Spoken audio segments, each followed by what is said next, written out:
सत्ता बढ़ाई तो वो कांग्रेस की ज़मीन पर ही, कांग्रेस को ही ख़त्म करके आम आदमी पार्टी ने बढ़ाया है। तो कांग्रेस के भीतर हर टीस रहती है। तो ये गठबंधन हो तो गया, लेकिन ये बेमेल गठबंधन शायद था और कांग्रेस के कार्यकर्ताओं नेताओं को यह रास नहीं आया होगा। तो हो सकता है कि हिमांशु जो कह रहे हो वह भी एक कारण रहा हो। अब जम्मू और कश्मीर, यह जो आप एग्जिट पोल में देख रहे हैं कि 2 सीटें बीजेपी के हिस्से में जाती हैं और 2 सीटें एनसी के पास जाती हुई दिख रही हैं, बल्कि 3 सीटें जो घाटी की हैं वो नेशनल कॉन्फ्रेंस। अजय, अगर इस लिहाज से देखें तो नेशनल कॉन्फ्रेंस फिर से कहेगी कि हम तो कह ही रहे थे कि घाटी जो है वो नेशनल कॉन्फ्रेंस की है, नेशनल कॉन्फ्रेंस के स्टैंड के साथ चलने वाले लोगों की है।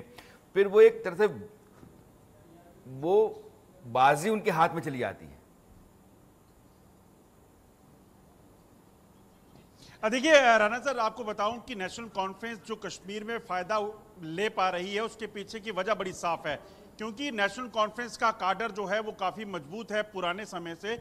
और सबसे ज़्यादा फायदा नेशनल कॉन्फ्रेंस को इसलिए मिल रहा है क्योंकि पीडीपी ने 2014 में जब सरकार जम्मू कश्मीर में बनी थी तो बीजेपी के साथ मिलकर सरकार बनाई थी।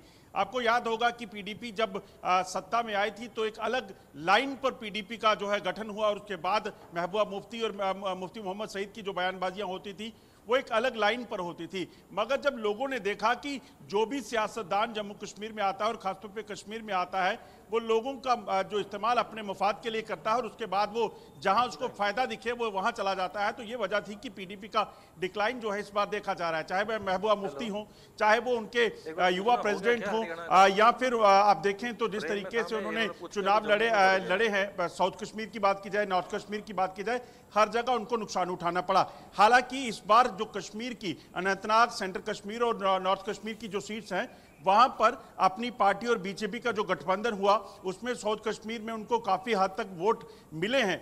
मगर फिर भी नेशनल कॉन्फ्रेंस का काडर और खासतौर पे नेशनल कॉन्फ्रेंस ने जो मियां अल्ताफ को टिकट दिया है, मियां अल्ताफ जो है एक पुराने सियासतदान है, मंत्री रह चुके हैं और उनकी एक रिलीजियस फॉलोइंग जो है वो बहुत ज्यादा है। जिस परिवार से आते हैं, पीर परिवार से, उनकी फॉलोइंग बहुत ज्यादा है। तो एक वजह थी कि उनको जब थोड़ा एज जो है उनको साउथ कश्मीर में 2019 में सरकार ने जानते थे कश्मीर का बंटवारा किया जाए और जम्मू कश्मीर से लद्दाख को अलग किया, तो लद्दाख क्या कहता है यह जानना भी जरूरी है। जब जम्मू कश्मीर की बात हो तो लद्दाख की बात होनी ही चाहिए।